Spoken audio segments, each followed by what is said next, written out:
keenya dide Yesus kuno bara kafide kuno dide badinsa keenya dide Yesus kuno bara galatafide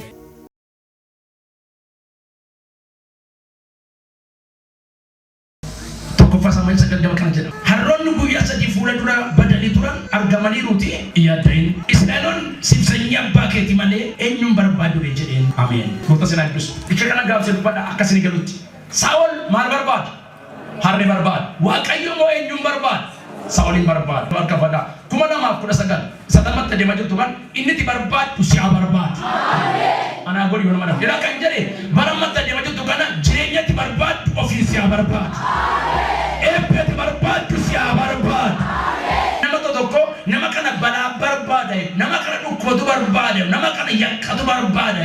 2019 garuu siin dhukkubi siin barbaadu, iyyummaan siin barbaadu, eebbatu si barbaada. Akka bal'ifadhaa inni hin barbaadaa ture nama barbaada jedhaa bareechaati.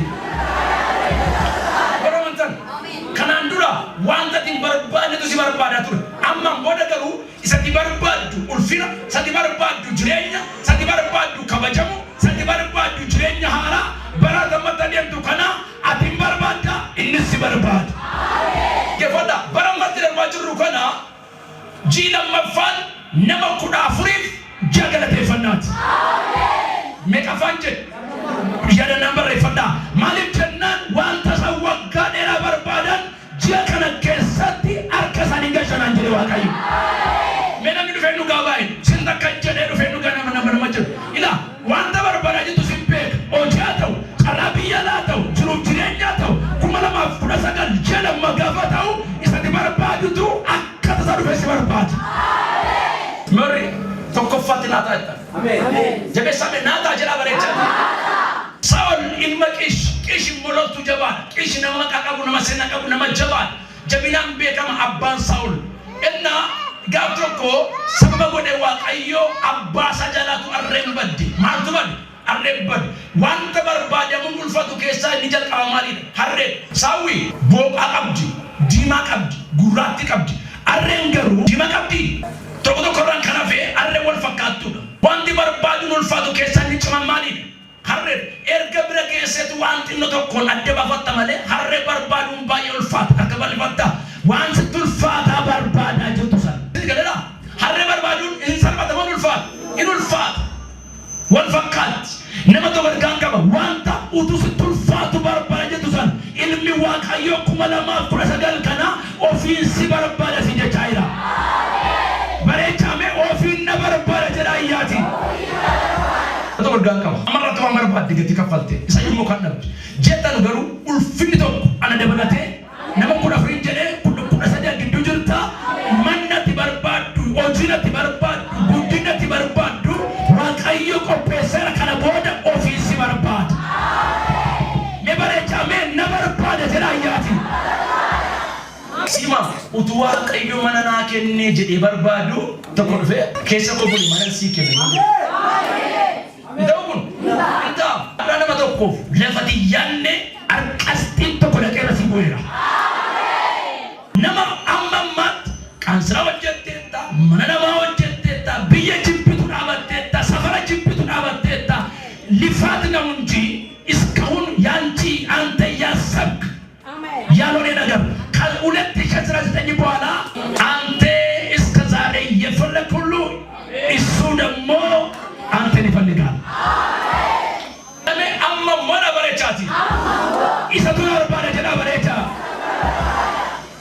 ማኒ መርዶካይን የሮፋርደርኪስ መርዶካይ ጫማና በርባችሳ ጎንፉሞቱ ማን በርባስ ጀዲሞት ትመደላ ነጥማት ትመደላ ኢኒመን arraba eenyuun keessaa bahe arraba isa ajjeesuu barbaadu keessaa bahe kun ergaa tokkooti.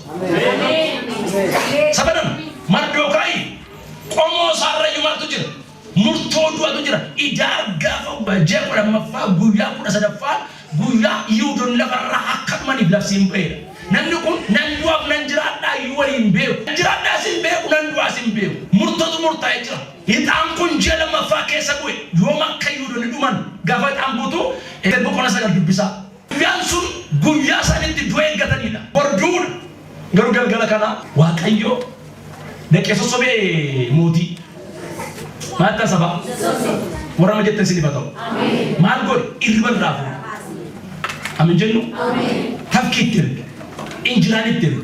Maaliif nama waaqayyootu kellaa dura jira. Nama kanaafitu maaltu bee? Guyyaatu bee. Harka balleeffadhaa. Waggaa dhufu. Antu dubbataa situ nyaata. Isaantu filaanii baasaa situ mootti jiraata. Isaantu karoora baasaa situ keessa taa'ee bashannana. Miqanyaatu taa'ee ajanda qopheessaa situ mootti haala galfatees. Inamantan nama tokkoof harrabi takka ammammaatti waa'ee gaarummaan dubban 2019 xiqqayyoo elektirikii wayitti siisa kaa utuun jallatinitu hammina kee raanfatee gaarummaa kee haasaa. Ana dabalatee nama baay'ee gargaan kun ta'eera. Yoo namatti akka balleeffadhaa. Tokko lafa yaaddeen beenne. Nama boolla qotu malee jireenya kee yaadne. Arra galgala nama amanaa jiruuf ilmi waaqayyo natti meera isatti barbaaddu tooraan si barreeffama. Bareecha akka balleeffadhaa isnin barbaadu jedha bareechaati. Toora galee jedha. Yeroo inni dhufu galee jedha bareechaati. Dhala gidaan hin jira. Warra baabboo gomboo tokkoon deema gara qepheetti sinniyaatti warra najjoo immoo warra baabboo gajjallaadhaan akkachi gadi keessa galatti. Namni tokko bisiraate dhawameetu kottumee deennaan konferensiin qabduu gidduu kan qaban jedheen. Mucaa tokko tamaa dheedhaa deennaan inni immoo marfata qaba. Kottumee wayyaa sitti safaraa safara. Qabaaf asuma adeen beekuun akkuma kana utaaluu faarfachuu jaalladhaa hin qabu. Suufii jimaata ganama naa bilbili. Nannaqe. Mee wayyaaleen gaddaa fadhuudhaan mee amma kee gaaf gurbichi nan uffadhe. Ofittiin baasin kanuma keetii. Fatta. Isatti utuu barbaaddu humna dhabde. Isatti utuu barbaaddu fira dhabde. Isatti utuu barbaaddu yeroon isaa sii ga'uu dide. Ana dabalatee nama har'a dubbii waaqayyoo tamanaa jiru kanaaf hin barbaadde malee si barbaadaa jira si jedhe waaqayyo. Akka keerra samantinaan na barbaadaa jiran hin barbaadu jedha bareechaati. Mardookaay gonfoo dheeraa qalbatee dheeraa farda mootii saatii jedheera jedhee hojjedhe hamaan osa qabu isa nan ajjeesa jedhee muka numa shantama qopheesse. Waameetu nama mootichi jaallatu maaltu taa'e. Mina manatti jalqabarraa kee nama natti min badhaasa. Tokko maalirraa mataarraa jalqabe. Gonfoo mootii dhufee hoo qalabatii mootichuma tureetu sin maataba sammaa kana maaliin farramama qalabatii mootii irraa farramama. Akka jechuun namni kun qalabatii mootii ofitti kaa'e jechuun maal gochuu danda'a? Waan barbaade gochuu danda'a jechuudha. Akka bal'ifatu. Abee siltaanni bara kanaa arra mudee borkufa nama deebi'een kufne nama deebi'een salphanne nama deebi'ee teellaa hiriyyaan dhaabanne nama tokkorra waaqayyo qalabatii haala harkatti kaafnaan jedhaayera. Anaan gootu yoo namni ilaa ergan jedhe qalabatii kabajamuu qalabatii ulfina. Dhimma sana yooti hiikta hiikama dhimma sana yooti hiita hidhama nama amaneef waajjira galtuutti lafa galtuutti iji kee waan hammeen ilaale. Iji kee waan gaarummaan ilaale milikkita arguu eeganta maqaa Yesuus Kiristoos. Qalabatii mootichaatu harka kootti kaa'ama jedha. An baay'ee nagarame jechuudha. Maamalli tokko immoo jedha. Farda harkisu jedha. Ittaansiyoo yeroo farda harkisoo nama mootiin jaallatuuf kanaatu ta'a jechaa akka jechuun mootiin na jibbeeraa inni harkisaa jiru kunoo. Dhaggeeffadha. Mardookaay guyyaa tokko mootii wajjin maaddii nyaatee hin beeku. Kan maaddii nyaatu mootii wajjin eenyudha? Hamaan. Baay'een dippiloomi irraa digirii baratanii ati garuu dippiloomi irraatu doktiriitii tol dabaltu. Eessa abbaa kootii fi akka madargaasee qaba. Akkanaan jedhee waaqayyo. Namoota ammaatti dhimma isaanii natti gatanii dhiisaniif nama 19 gidduu kana jiru. Ammati na kadhatteef ammati yaadde caalaa qopheessara jedhetti na bire waaqayyo. Maqaa keenya ana miti kuuf waaqayyo qopheessara jedha yaati. disrespected. Nama waaqayyo guddisu barbaadu hamattuun gadi hin buustu. Nama waaqayyo guddisu barbaadu tonqoltuun gadi hin buustu. Yoo nama suuraan keenya biyya hedduu jira, yoo nama maqaan kee bakka hedduu jira, garuu waaqayyo akka shamatoota abdatti godhe. Amen. Bareecha isseedha. Ashuna. Warra meeqan waggaa soba keessatti ashu. Maalumaaf dhamaata diina koo maaliif sibbisa waa'een koo gooftaa kootiin kan na jaallatee ofittaan seenna mararfatee isa kana baasuun dandeessu afaan qabattee dandeessu. Wala wabasa gabi. Waggaa tanu kana hamma lafa namni nagarreetti boos amma garuu lafa namni argutti kofalta. Mereka kaman fada amma ija nama jaatte waa'ee kee waaqatti deemi maan cobsite amma garuu addabaabaay itti baate kolfasirri kofalta. Maqaa Yesuus Kiristoosin 2019 zariitiin beenne qomootiin beenne bira ergamaan tokko dhaqee si dhaabateera.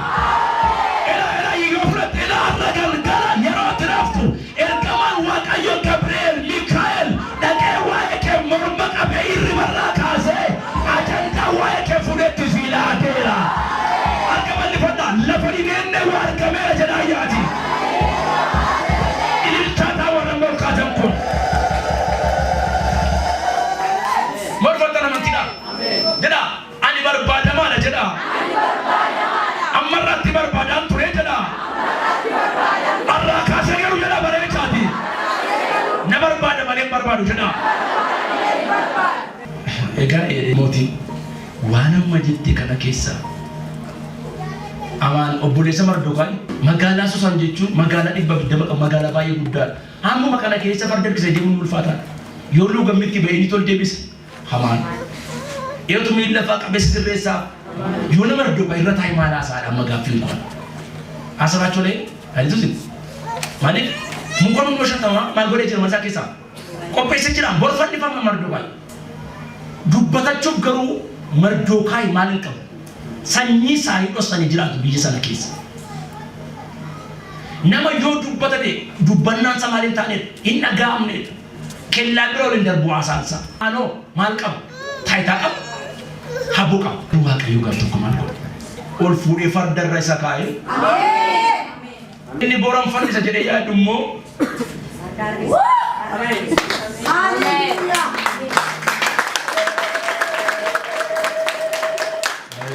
Markar kutan kuni farda tol bata itu makasih. Waaqayyo sini fi yugo deebi'ee kaa'am sintuun beeku malee. Namni jiraachuu kee jibbu wayyaa kee na ergisi jedhee beeku barattaan. Inni haadha manaa wajjin waa'ee kee salphinaa isaa buluu farda kee harkisa.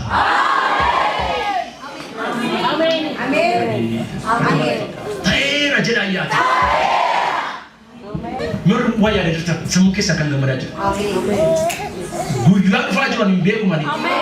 Nama ramai kanal. Nabi la farransi balle saja ugaf toko. Farda ulfinasi farkisa. Magala kana kisah gafa deman maljida. Ela nama moti cijallatu kanatu kuda.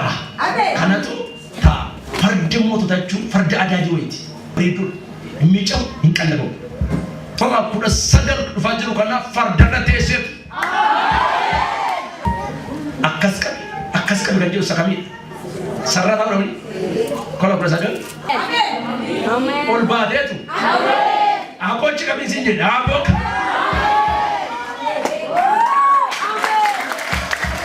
Yes. Lah, warat.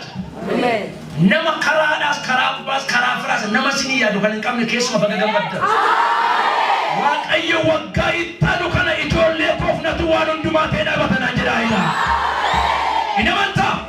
Sari abda tukan kami opole sabda tukan kami apa wae kem da bata mungu tukan jirre. Wajira jama kesa nama kali kami nama kami tuku nama kurasa jali oli vergaman wak ayo wajira toko tapse jalati. Wakayo na kera jana yati.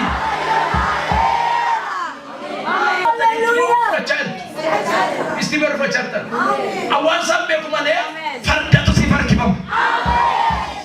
Barbaachatan. Warra aasaa beekan toon galee siyaasa. Warra afaan beekan toon galee si dubbata. Garuu dhimma keetu dhoosaa hojjetamu jedhaa jira. Kadeen beeku malee. Lafa majjibbite kana firaaniin kaatu. Lafa majjibbite kana karaa Yesuusaan kaatu. Lafa majjibbite kana karaa bilbila eegaa jirtu mini arrayyatalayyee sau. Anji yaala sau kaati kan itti yaadne tokko.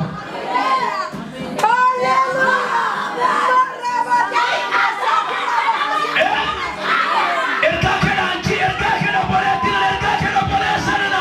Oi lafa majjibbite kana firaaniin kaatu. Oboleessaniin kaatu. Waaqayyo karaa mataasa si qopheessee yaabitee.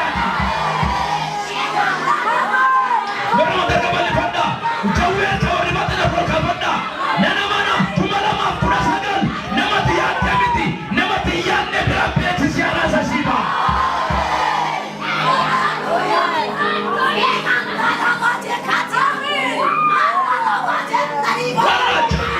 Namni torba har'a galgala harki keessa faarfannaa barreessa. Faarfannaa mo'icha barreessitu. Waaqayyo maal jennaan naman kennaa ayyaanaatiin biyya kana keessa baasuu qaban jedhe Waaqayyo. Raajummaadhaan nan baasa faarfannaadhaan nan baasa laga baay'ee jedhuudhaan jedhe Waaqayyo.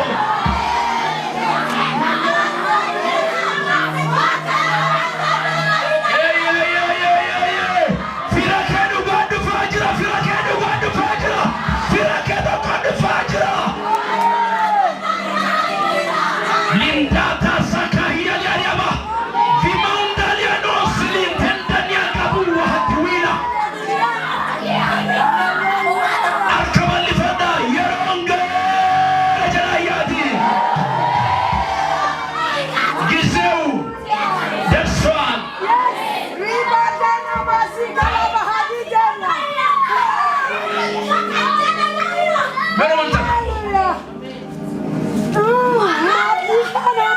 Kadeen beeku malee. Amen.